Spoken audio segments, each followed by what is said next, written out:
Hi guys, Max Shank here. I'm talking with my friend Tom Swales. He owns a place called Concept of Movement in Ontario, Canada, where I will be teaching my Ultimate Athleticism workshop June 4th and 5th this year. He's an awesome dude, super smart physical therapist, awesome athlete, and a really smart guy. We had a great conversation today. Give it a listen. Well, that's so cool to be able to start learning some skills at a young age because it really does have so much benefit later on. Yeah, well, when I did that SFMA course, they were talking about, they have all this research for motor learning, and what they said is the brain is very, very plastic until the first growth spurt, which is around 12 or 14, depending on the individual, like the major growth spurt. At that time, the brain starts pruning. So if you learn a new skill after that, it's much more difficult to lay down the solid tracks for Right. that motor pattern. Totally. If you deviate away from that, then it's tougher to recapture that. But if you learn all these skills early on, you've got this framework to work off of. It's much easier to build on top of, and it's much easier to maintain that. It's like riding a bike, right? 100%. Ride a bike early, and you never forget how. But you learn to ride a bike as an adult, and it's more difficult to keep coming back to it. You know, what's so interesting is I'm always faced with a little bit of a dilemma, Yeah. knowing what you just said there, and whether I decide to highlight that information when I present. Because what I want to do is, I mean, what you're saying is true. Yeah. However, the problem sometimes is a lot of people hear that and interpret it as, oh, well, I'm too late. You know what I mean? It's a double-edged sword. It's a total double-edged sword. And what I usually end up doing is I say, hey, you know, the brain is plastic all the way up until the day you die. Like everything can change, you know. People lose their vision and their hearing gets better, and you know everything's able to change. Okay. So, you know, I pretty much don't highlight or address the fact that it's much more plastic and way more effective if you're a child, because when I'm presenting to adults, they'll find that as their excuse to not even fucking try. Yeah. You know what I mean? That's what they end up hearing from your information. Right. You're presenting to them, yeah. But they just pick the part they want to hear. Well, because you're effectively telling someone they're a little bit too late. Right. That's true. And, so it's interesting, though, huh? Yeah. How people... And then, well, that goes the same way with imaging, right? We have this acronym, it's called VOMIT, Victims of Modern Imaging Technology. And some people come in and they're like, I got this back pain. I need to know what it is. And they get an MRI, and they're like, oh, okay, well, it's this. They can get over it. And then you have some people, they get the imaging, and they're done. They're like, I've got a bulged disc. I'm debilitated for life. So that is so good. Yeah. Yeah. In one case, it'll help the person resolve because they know what the problem is, and now they can get past it, and they can move forward. And then you have the other side where they're like, I'm screwed. I'm done. I've got a bulged disc. I can't do anything for the rest of my life. Right. So I pick and choose, you know, and I tell people, I'm like, well, they've done studies where they've done 300 MRIs on people's backs. Half of them had back pain, half of them didn't.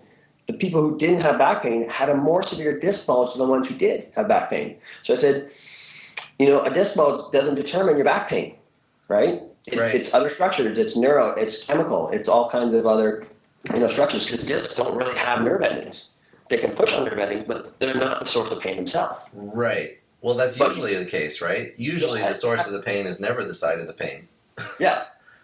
But, you know, and that's why I very seldom send people, I'm like, you know, if we're plateauing, I'm like, okay, and I think that individual needs an MRI to kind of get past it, or an X-ray or something to give them peace of mind, go for it. But most of the time, I'm like, you know what, we'll try some conservative treatment, and if we need to down the road, if we're not getting anywhere, then we'll go for it. So, but yeah, it works. The human psyche is so funny sometimes. It's kind of unbelievable, because I usually work with people who are like 50, 60 plus. Yeah. And they always say something like, oh, I've got arthritis. I've probably got this rotator cuff thing. They're always guessing what they have. They're always guessing that they have some injury. And so usually what I say now is like, yeah, probably. I mean, you've been pretty active. You're over 60 years old. I can pretty much guarantee you've got some arthritis. Can almost guarantee you've got some sort of rotator cuff tear, at least a small one. And it's more likely than not that if you've been active, that you've probably got a few disc issues, whether that's like a herniation or a bulge or whatever. Whatever. And that's cool. Like, it really doesn't matter. I mean, just downplay it.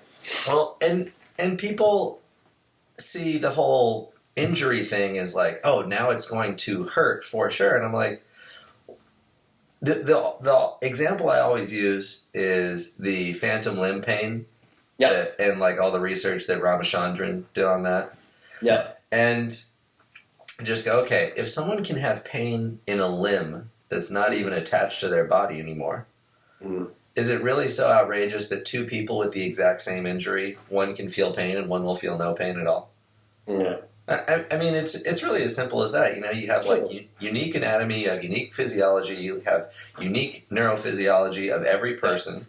You've got different levels of stress, you've got different nutrition, you've got different daily activities, you've got all these factors. And of course, we try to pinpoint the one thing that's causing it. Oh, this muscle here is tight, this one's weak, there's your pain. Bam. You're like, maybe. Like we'll try and see what happens for sure, but sure. And that's the way we're trained in the medical field. Is it's Cartesian. It's let's simplify everything and break it down to the smallest cell and find out what's at fault. When in looking at it from a global standpoint of say a movement dysfunction, well, you got pain here, but you move like crap over on this side, and that's why you're overusing this side. Right. So you got to look at it globally. Come down to the cell level. You're like, yeah, okay, this tissue needs some tender love and care, but we got to fix the other mechanical issues that are overstressing this or what have you. Right, the cause. Yeah, the cause. Yeah. And what's funny is that might not even be the cause. You have to go one order of operations back even further to figure out that it started lower. Like it was a hip that's causing a back, but really it was a toe that was causing the hip or something like that, Yeah. It's fascinating. But you're so right. It's like, oh, I have a bulged disc. That's just me forever now. Yep. Painful back, always. Yep, forever. Never get past it. Need surgery. Right, yeah. What did people do before surgery anyway? They walked it off. I guess they did. It's funny though, because very rarely you have people go the other way. Like, I feel like it's about 70-30. 70% of the people are like, oh my God, I need to have surgery because I have this injury. Like, this is torn or this is bulging or whatever. Yeah. And then you have 30% of the people who are like, yeah, I don't want to get an MRI. And you're like, you really need to get an MRI because what's going on down there? We need, and this one gal I was working with, I mean, her hip socket was like completely destroyed. Yeah. And she didn't want to get an X-ray or an MRI or anything like that. And I was like asking her over and over again, hey, did you go get that scheduled yet? Did you go get that scheduled yet? And finally I was like, listen, I don't think we can keep working together if you don't get that checked out because it's only deteriorating. Like, we've hit like a total plateau and now it's just... And apparently the whole thing was just completely destroyed. They said the only thing holding her together was her muscles. Oh, wow. Yeah, so... And now she had surgery, hip replacement. Yep. She's awesome. Yeah. And that's what it is. It's not so black and white. It's not like surgery always bad, surgery always good. No. Therapy always bad, therapy always good. It's just like, dude, everyone's an individual. You better see what the best option is. Yeah. Yeah. Well, we kind of got off topic there a little bit, but... Yeah, I know. We always do. That's awesome.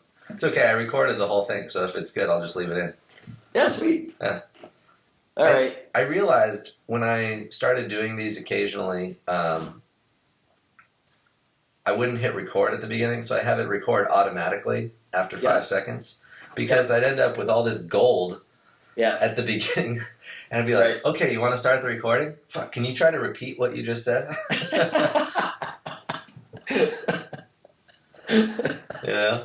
Nice. The best stuff's always unscripted. Yeah. Yeah. I don't know. I don't like the formal stuff as much. No, I agree. I agree. So, I kind of came up with some questions, like to kind of talk about the webinar, or not the webinar, the workshop. Sure. So, like... We can talk about the webinar, too. Whatever. We can talk about the webinar. Whatever you want to talk about. Whatever we want to talk about. Sweet. So let's go. So if we're going to send this out, like the idea is to send this out to like put it up on the website or put it up or send it out to gyms or trainers to get an idea of what the workshop's about, what your system's about, right? I think that would be the way to go. Yeah.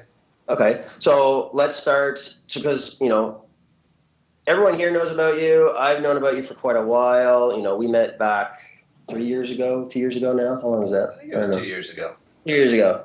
And, the information you presented at the RKC was just, bang on. And now you've come up with your own system of, it's a very eclectic use of gymnastics and kettlebells and weight training, barbells, body weight. When did you come up with this system, this idea of kind of stemming away, taking a little bit from everything that's good? It started about 4 years ago, actually. Yeah. And the original working title of the book was 4 Moves, and that was it. It was just called 4 Moves. Yeah. And it was kind of, it was very driven by like the Bruce Lee philosophy of absorb what is useful, discard what is useless. Yeah. And for me, it was like a simplicity thing. I was playing so many sports. I was doing jiu-jitsu. I was doing kickboxing at the time, wakeboarding, playing tennis. I mean, I'm doing all these different things. So you need a training session that is as efficient as possible to supplement all the different sports you're playing without detracting from it. So I needed something that would hit all the major movement patterns in a balanced way. I needed something that would get you strong in terms of relative strength, so strength to body weight ratio. I needed something that would get you absolutely strong. And I needed a method to do that in a way that was very easy to recover from. So somewhere between 2 and 5 full body training sessions per week, varying from, 40 minutes to an hour and a half, depending on what the structure. Everything is so dependent on the person's life outside of training. Sure. So when I teach in the Ultimate Athleticism course, I always go for breaking people down based on their commitment level rather than specifically their goals. Like, obviously, you need to know someone's goals when you design a program, but more importantly, you need to figure out what their investment is, time-wise.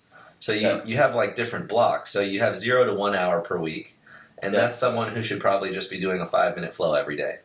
And start thinking about doing some calisthenics of some sort. Sure. Really. Maybe running around and playing with their kids, because if they only have an hour every week, there's probably an underlying problem there. But then you have like 1 to 3 hours per week range, which is like 90%. That's 90% of the people. You own a gym. You know what it's like. That's usually where the bulk of the people are coming in. They're like, okay, I can come like 2 or 3 days a week. And you're like, great, we're going to put a training session together for you. It's going to be full body workouts, focusing on these primary movement patterns, and we're going to try to keep it balanced. And then you have like 3 to 7, 7 to 14, and then 14 plus. And these are like much more specialized. This is where you get into much more sport-specific training. This is where maybe you start saying, okay, I want to specialize in hand balancing or rock climbing or something like that. And within those, you can actually categorize all the different sports. So, for example, rock climbing is just an upper body pull for the most part, right? At least that's where you're going to generate the most fatigue. Now, a good climber would argue that it's leg strength too, but it's still unweighted. Yeah. So it's not like really taxing on the legs.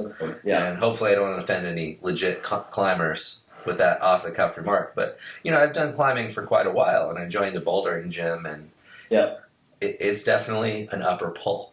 Well, you got to think of what gets tired first. Your legs or your hands and your upper body. Hands going to get first. Well, and that's the essence of how you categorize movements, which is how you're able to combine all these different types of exercise. And that's the number one question I get is people always send me an email. Pretty much, I get this question pretty much daily. How do you combine X style of training with Y style of training? Right. Kettlebells, barbells, body weight, barbells, kettlebells, Right. body weight, clubbells, like all this stuff. And I'm like, and it's an understandable question, because when I was, let's say in my early 20s, I was like 21. I was experimenting with CrossFit a little bit at the time. Actually, I had just kind of started slowing down with CrossFit, moving into Olympic lifting, and I had the same question, because I was like, okay, I'm not going to do CrossFit anymore. I'm just going to focus on Olympic weightlifting. Mm-hmm. And then I was like, okay, well, how do I combine this with other stuff? Right. And it seems like a tough question, but really, as long as you can categorize these things, it's very, very easy. When I look at boxing now, I think, okay, that's some cardiovascular work, anaerobic capacity, and it's an upper body push for the most part. Now, it's super on the endurance end of upper body push work, so basically you don't need to be doing 90 reps of push-ups in the same workout. It'd be better off to do something on the lower end of the spectrum, like a one-arm dumbbell bench press for 3 sets of 3, because it's not going to take away from that if you want to hit that same pattern twice for strength and endurance.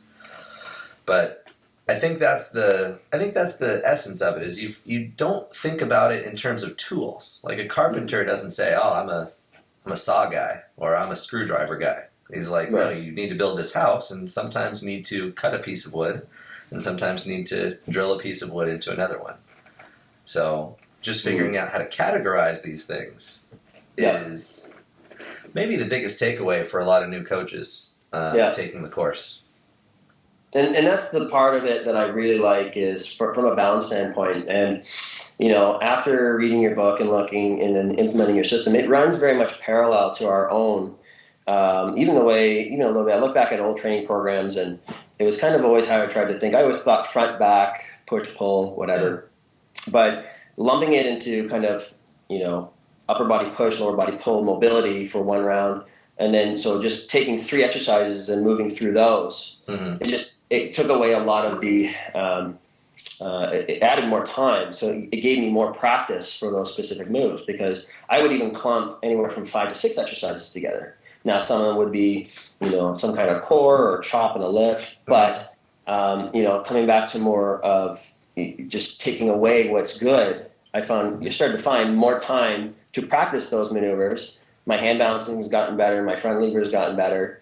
But again, it comes back to those are biggest bang for your buck. Now everything else is also improving. Exactly. So that's the efficiency. That's where the efficiency comes in. Yeah. It's when I write a program, I look for 3 things basically. Mm-hmm. Does it move toward a goal, the desired goal? Mm-hmm. Does it manage time well? And does it manage fatigue well? Because that's really all you're trying to do. You're trying to get a training effect. So you're trying to make the nervous system adapt to whatever you did. You're trying to preserve your strength by not over-fatiguing certain muscles. So you don't do a set of push-ups immediately followed by dips, immediately followed by handstand walking. Right. Like, that would be completely silly. Yeah. And yet I'm sure that happens all the time. So you have to manage your fatigue and you have to manage your time. And that's why we do those supersets where we're doing that upper push, lower pull mobility, because they're non-competing exercises. The mobility forces people to rest, but it's not 10 exercises in a row. Because the problem with 10 exercises in a row, if you're doing skill-based maneuvers, you want enough time to rest, but not so much time that your brain has kind of forgotten what you were doing at the beginning. Right. So your focus gets spread a little too thin. And I've had people ask me, well, why can't you just have one giant superset? And in essence, you can. And sometimes I do. But 99% of the time I don't. The only time I do is when it's low skill maneuvers, and I'm doing like an easy session at home where I'm just doing, presses and rows and swings and lunges or something like that. So those are all the 4 main patterns. But really, I'm not doing them hard enough to detract from one another. They're not high skill maneuvers that I really need to focus on. But if you're doing handstands and front levers and deadlifts and airborne lunges, and you're going heavy on the deadlifts, and you're doing challenging variations for the hand balancing and front levering, it just doesn't make sense to group them all together, because there's just been too much time and too much focus spread out before you get back to the beginning. Right. Yeah. Sweet. Yeah. So, so coming back to, so you talked about your sports. You do you do a lot of the Highland Games now. Yeah, I didn't do a ton last year. Last year I kind of slacked a little bit. I was traveling for 28 weekends last year. Wow. So with an average travel time of about 4 or 5. So it's almost like I missed about half the year. But it was great. It was awesome. I got to go to Germany and Sweden and travel all over the world and present these courses. And I couldn't ask for anything more. But Nice. I can't exactly call the Scottish Athletic Association and have them reschedule events for me either. I think you should be able to, but that's okay. We'll see how much clout I have in a couple of years. Yeah, exactly. When you become older and much, much more wiser. Yeah, but I do love the Highland Games. It's Right. It's very unique compared to the other kinds of sport and athletics I usually do. Yeah. It is one that requires absolutely zero cardiovascular capabilities. One of the most interesting weeks I had was I competed in the World Championships for no-gi jiu-jitsu. Yep. And then the World Championships for the Highland Games for lightweights. Yep. 1 week apart from each other. And talk about two sports that have almost no carryover to each other. Yeah. Except for explosiveness. Right. But the problem is the explosiveness is very different. There's a spectrum even within explosiveness. The same way there's a spectrum between jumping and deadlifting. Yeah. There's a spectrum between trying to do an arm drag and trying to throw a 22-pound hammer. Yeah. They're just different along the spectrum. Or throwing a punch, for example, is, all speed, no weight. And throwing a 22-pound hammer is still pretty good speed, but it's nothing close to a punch. And then you have deadlift on that far opposite end of the spectrum. Yeah. So it was funny. The goal for jiu-jitsu was to be lean and fast and in good condition. Yeah. And the goal for Highland Games is to be as heavy as possible, kind of fat, and just move weights really fast and rest about 7 minutes in between throws. Nice. So the ratio for Highland Games of activity to standing is about 1 to 400, I think. Nice. It's hard to mimic that sport-specific work to rest ratio. Yeah, for sure. That would be like doing 3 bike pedals every minute. As long as it's downhill, you're okay. Yeah. When did you come up with the 5-minute flow? How'd you come up with that? I like that. I prescribed it to many clients just to kind of get them, because they always come, they've been coming for a while. They're like, I'm so stiff in the morning. And I start encouraging them to do just like, pick a few moves that we taught you here from the mobility and the warm up. Yep. And just set a timer and go at that in the morning. And, a lot of my clients came back. They're like, I feel so much better in the morning. Like, I don't need my coffee. I feel more awake. I was like, well good. Where did you come up with this? Well, much like how I invented yoga several thousand years ago, this was definitely only my idea. There were no outside resources that I used. But truthfully, the main reason was actually because of ultimate athleticism combined with having worked with people at my gym for over 6 years now. I used to be very diligent in giving homework to people. Good. Now, I'm not a physical therapist, but I do know that people generally have tight hips and weak glutes and tight thoracic spine and shoulders that don't have very good motor control. And I would always prescribe a series of exercises for them to kind of help counteract the fact that they're sitting down all day long. Yeah. And I would give them a list about this long, and it would take about 25 minutes. Right. And people just didn't do it. Right. A few people did do it, and it worked really well. Yeah. But a lot of people didn't. They're like, oh, give me stuff to do at home. I'll do it. And I'm like, okay, here you go. Did you do it? No. Okay, so we'll just do that here now. Yeah. And as soon as I realized that really they're just coming to see me to just basically do everything. Right. I realized it was too much of a barrier. Yep. And with Ultimate Athleticism, the idea is that anybody can do it. And I still believe that's true. You have, there's basic calisthenics movements in there. There's progressions that I've had women in their late 60s do. I've had guys who are pushing 400 pounds do some of the progressions. It's certainly possible to do some of the progressions for anybody. And the problem is, much like when we were talking about, I have an injury, now this is like my sentence for life, someone thinks, if I'm not doing a full L-sit to handstand and a full front lever, I might as well not even bother then, right? Right. I get people who come to the weekend course, and they're frustrated that they can't do a front lever and an L-sit to handstand. Yeah. And I'm like, how do you think I would feel having to work so many years? I mean, really, I've just been consistent training for 10 years. Yeah. That's the magic. It's like I just haven't missed for like about 10 years overall. Yeah. Yeah. How would I feel if you just came in here and were like, I can do all this stuff, no problem, first time? Yeah. We've been working on it how long? 45 minutes? Yeah, I can do front levers. And you're a magic worker. Yeah. And this works. It's incredible. Totally worth the money. now my marketing can reflect everything else. We got 8-minute abs. We got add 70 pounds to your bench press in 3 weeks. This kind of nonsense. But I realized that for some people, for many actually, that was too big of a commitment for a starting point, and it has to do with habit formation.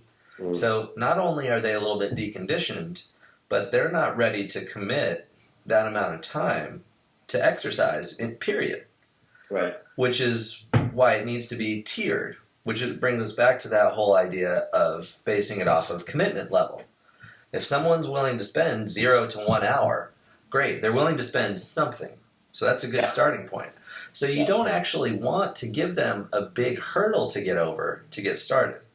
Right. So I thought, okay, what's going to lead them down the path toward ultimate athleticism, which is kind of what I think the goal for everybody should be, Unless you're a professional athlete, be a very happy generalist where you have all the different options available to you. If you have a functioning body that can push, pull, bend, squat, twist, move stuff, you have all the options available, whether you want to play tennis or do boxing or paddleboarding or snowboarding or whatever. And that's the goal of movement, right? Is you want to have all these different options so you don't get injured and you don't get bored.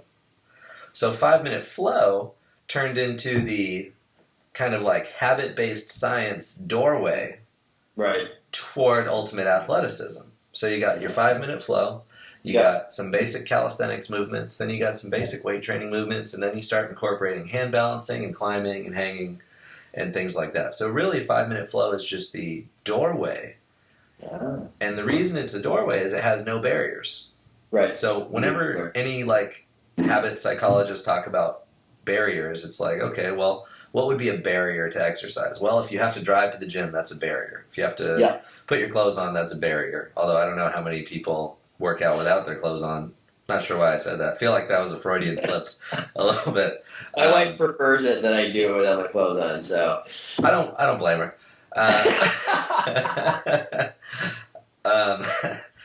So it's basically the doorway, and there are no barriers, and that's why I was very deliberately vague about what to do. Right. I was very specific about 3 things. One is you have to move. That's it. Just move around for 5 minutes. And I usually don't even make people start with 5 minutes anymore. I say just do 30 seconds. That's too much. Just do 5 neck rotations. But you got to start somewhere, and you got to not miss. So then I wanted to make sure that you didn't need to buy any fancy equipment. Mm-hmm. So there's always a way that you can make the habit grow, but getting it to start is so difficult. Right. And it all has to do with inertia. That 0 to 0.00001 is significantly more challenging than going from 0.0001 to 20. Yeah. It's so exponentially harder at the beginning, much like just a downward slope. Yeah. And I feel like the best habit a person can develop is 5 minutes of movement at least every morning and drink a big glass of water. And those were the two things. Yep. And actually, I haven't said this to anyone yet, but I've added a component to it more recently, which is to hold a mouthful of water in your mouth throughout the 5-minute flow. Because one of the biggest things with breathing, so there are like 3,000 different types of breathing exercises out there, and I haven't actually personally experimented with all of them, sad to say. Hopefully, give me a few more years, and I'll see if I can increase the breadth of my knowledge with it. That's more out of you, honestly, next. Yeah, well, I figured just a few methods were enough back when I invented yoga. So, basically, all these different breathing exercises have you take breathing to the cognitive level again. So just breathing and blinking, you can happen automatically, or your body will do it this whole time. You and I have been blinking and breathing to our heart's content, or I guess to our brain's content, really, this whole time. But if we tried to take a big deep breath in or blink our eyes 10 times, we could easily do that. Yeah. So with breathing exercise, one of the problems I saw taking lots of courses and reading lots of books is that reintegrating that breathing into their normal movement was the hardest part.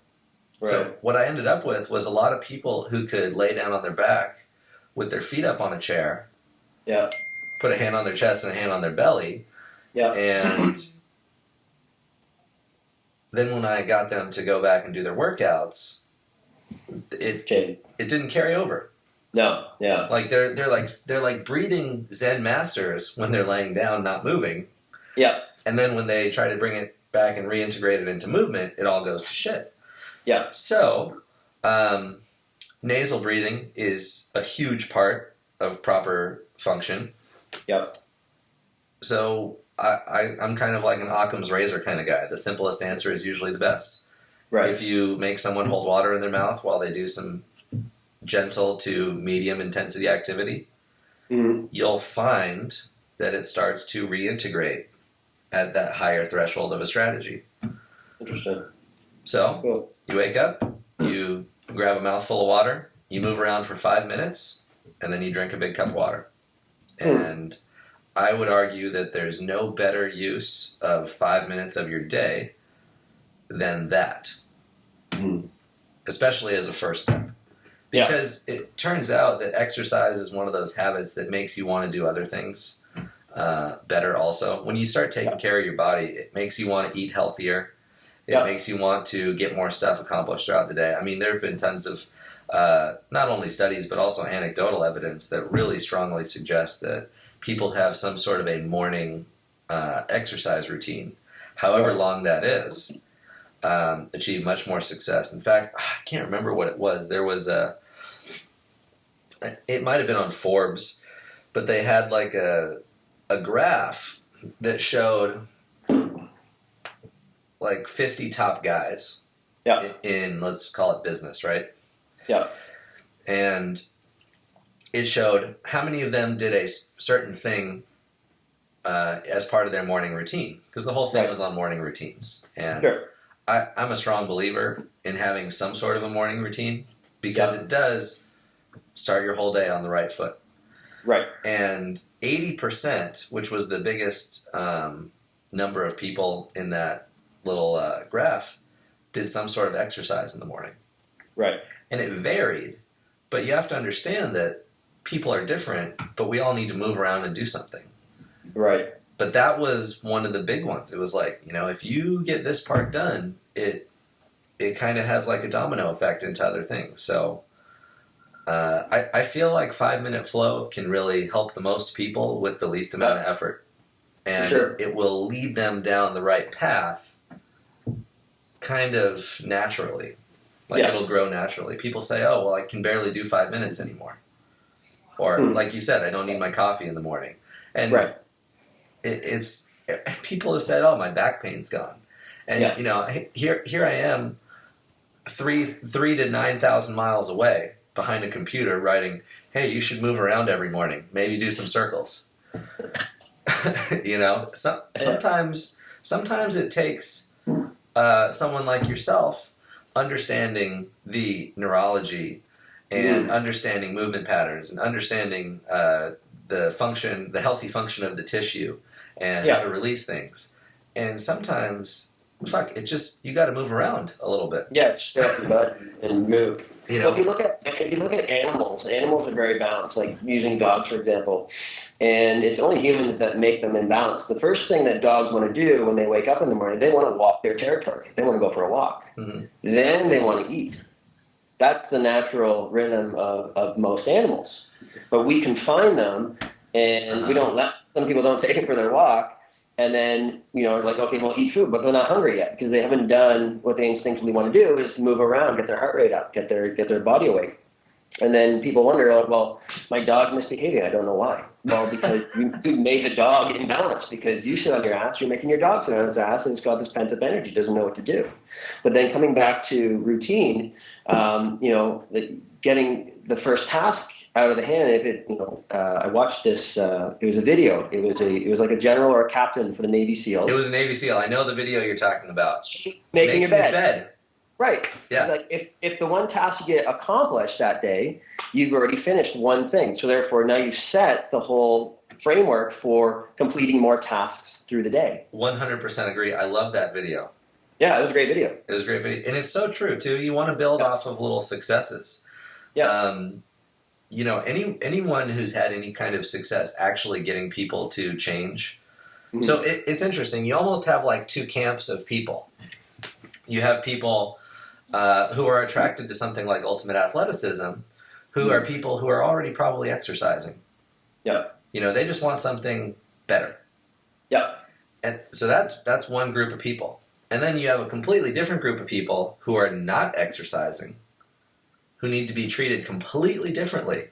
Mm-hmm. From a psychological standpoint, you have to build up on a lot of little wins. Like if you take someone, honestly, if you take someone who's been training for 5 years consistently, doesn't miss, or rarely misses, and they're doing something they like to do and they're not injured, they should probably just keep doing whatever it is that's letting them be that consistent.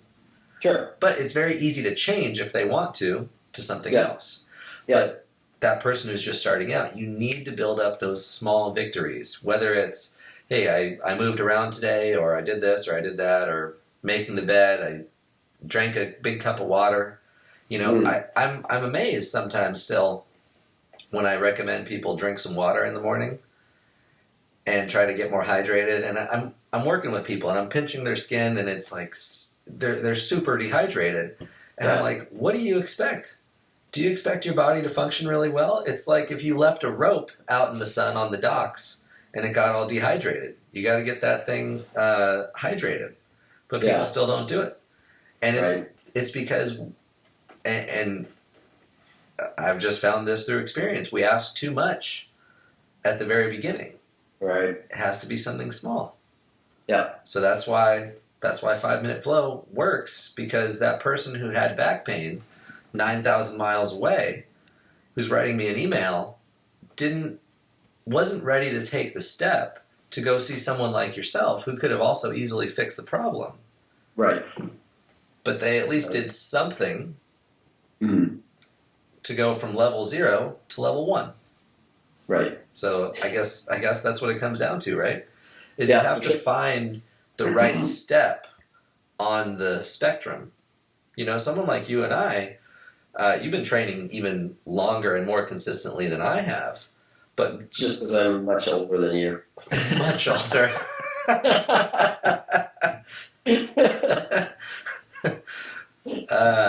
I think the ice in Canada preserves your skin.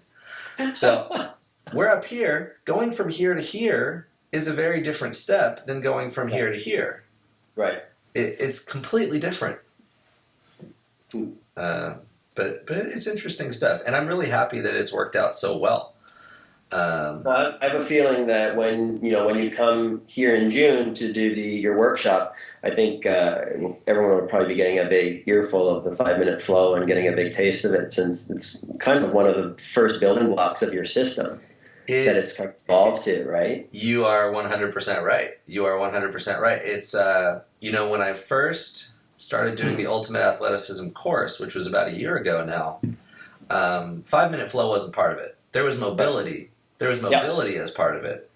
And you could say that it's almost the same, but it's actually fairly different, because in 5-minute flow we talk about a lot of different things. We talk about something I would call the movement matrix, which is the idea that between a series of positions, there is an almost unlimited potential for transitions between those positions. And from a simple mathematical standpoint, you can't even really come close to trying to catalog all the potential positions and transitions if you have as few as like 12 moves. Right. If you have 12 and 12 movements, that 12 movements is nothing. Yeah. It's a 90-90, it's a Cossack squat, it's a regular squat, it's a thoracic bridge, a side plank, downward dog, upward. It's unlimited. Unlimited. That was the problem when I was inventing yoga, is I was like, okay, let's try to get just the few bare bones. Right. And that's why it's usually all in sequence. Right. Because, again, when I was inventing yoga, it was too complicated to try to catalog all the different ways. Right. So I had to go, A series, B series, that kind of thing. So that made it a little bit more challenging. But this is a way that I've been able to conceptualize how it all works together. It's not right or wrong, and you should, over time, explore the space and sort of connect those new pathways, much the same way you create neural pathways. Yeah. So if you take a squat and a handstand, for example, and you connect them by squatting and going into a frog and pressing up into a handstand, that's one connection in one direction. Right. If you squat and then do a cartwheel out of the squat and end up in a handstand, and then cartwheel all the way out the other side into a squat again, that's a brand new connection. So that is almost like creating a new neural pathway. It's almost exactly how the brain works. Yeah. So with 5-minute flow, you have that potential to create all these new neural pathways, which I think is pretty damn cool. And it makes it a little bit more attractive long term, because it's more mentally stimulating. Yeah. Variety, right? Yeah. Society variety. They don't want to do a lot of the same stuff over. So, that's probably where a lot of the people want these skills, but they don't want to spend time practicing. But your 5-minute flow, a lot of it carries over, and they end up repeating moves that they don't even realize are the same pattern. They just connect it in a different way. There's your variety. But they don't even know that they just practiced the squat 10 times, but maybe on one leg versus 2 legs versus a split versus a lateral squat, right? Exactly. They're still dipping into that hip and flexing that knee and the ankle. Well, and we talked about motor learning a little bit earlier. It's so highly dependent on repetition or a novel experience. So if you have all these different new potential ways you can do it, there's your novel experience. And when you revisit the ones you've done several times, there's your repetition. So we're kind of hitting motor learning from 2 different branches. Yeah. And actually, so with hand balancing and the front lever progressions, I think those are better suited to the novel experience, because it's like a skill that you're constantly refining, and there are so many different varieties. Whereas something like the deadlift is probably more a repetition branch of motor learning, because realistically speaking, there aren't that many. There are plenty of variations you can do to figure out which one's best for your structure. Yeah. But more likely than not, you're just going to be refining and honing that skill of that full body lift that requires a ton of intermuscular coordination that is going to carry over to everything else. So it's kind of those 2 branches of motor learning, like we talked about before. Yeah. Sweet. Yeah. Yes. Coming back to, so you have coming back to your population and the individuals who can train 14 plus hours a week. So you got let's talk about kind of the higher level. Say you're a professional athlete who's a hockey player, baseball player. How much from your system would you deviate to make it that sport specific, and where would you place the skills involved with those sports, with that individual sport? Well, that's a very good question. It obviously depends a little bit on the individual athlete. Yeah. The amount of hours they're with their sport training, and really sport training should comprise a very healthy majority of their training time. Not to the point where they're developing injuries. So usually when you're dealing with a professional athlete, the primary goal is to simply make sure that they don't get injured. Right. So whenever you're dealing with a professional athlete, all they care about is, can I show up to the game on Sunday and make it work? So injury prevention is huge. So having a balanced training program is critically important. So I think closing the gap between active and passive flexibility for a professional athlete is huge. And whether they're a baseball player, a golf player, or something like that, you're going to change things a little bit. You kind of need to make sure to fill in the gaps in what their sport doesn't do. So obviously a very easy example would be to say, well, if someone's a right-handed golfer, they're probably really strong rotating to the left. So we need to teach them how to rotate from the left to the right. And we need to counteract that. So a very simple way of looking at training balance is to just do the stuff that you don't do.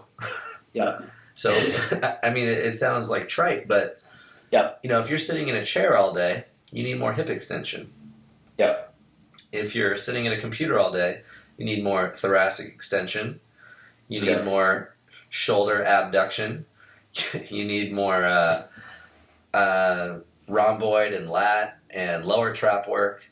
And you probably need to mobilize your pecs and your biceps a little bit because they're just going to be super tight.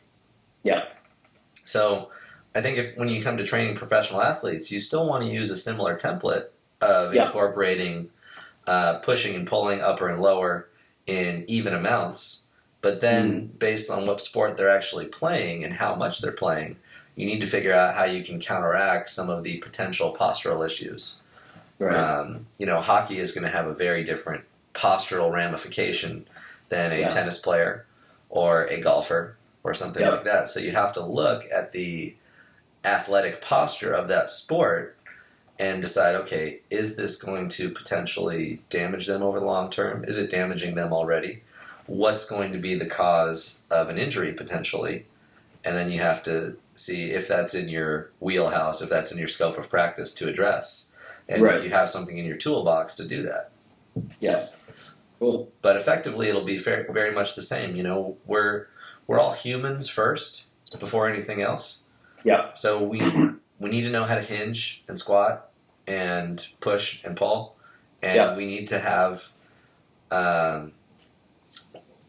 control of the articulation of our joints.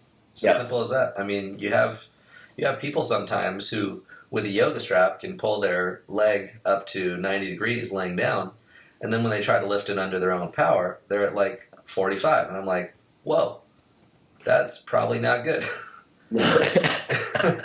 Some poor motor control. So I guess it's not the easiest answer, but it's definitely a question of injury prevention first, which is really just owning all of your range of motion in your joints individually, and then having a balanced strength program to make sure that you don't develop any injuries just from lifting and counteract the potential hypertonicity of certain muscles and the lack of strength in other muscles. So fix the human, fix and train the human athlete first before you start training the specific athlete. Exactly. Exactly. And the nice thing about the Ultimate Athleticism template is I deliberately made it so it's very variable. So, for example, if you look at the template, there's always a power block in the beginning. Yep. And I think power is an extremely important piece of the puzzle, even if someone is just jumping and landing and throwing a medicine ball. I mean, I think you're already so far ahead of the game just by doing some power work. Right. So with that, for example, if someone were an Olympic lifter, that power block is going to grow significantly. Right. Which means you have to take away from either the accessory portion or strength block 1 and 2, but you're allowed to borrow and shrink and grow different pieces of the training plan to make it suit the athlete a little bit better. So it's almost, it's modular, I guess is what I would call it. So it's specifically designed so you can plug and play any exercise into the template and have it still function pretty well. Sweet. Yeah. Yeah, look forward to seeing you in June. Yep, sounds good. Thanks, Max. All right. Cheers, man. Take care, buddy. Ciao. Bye.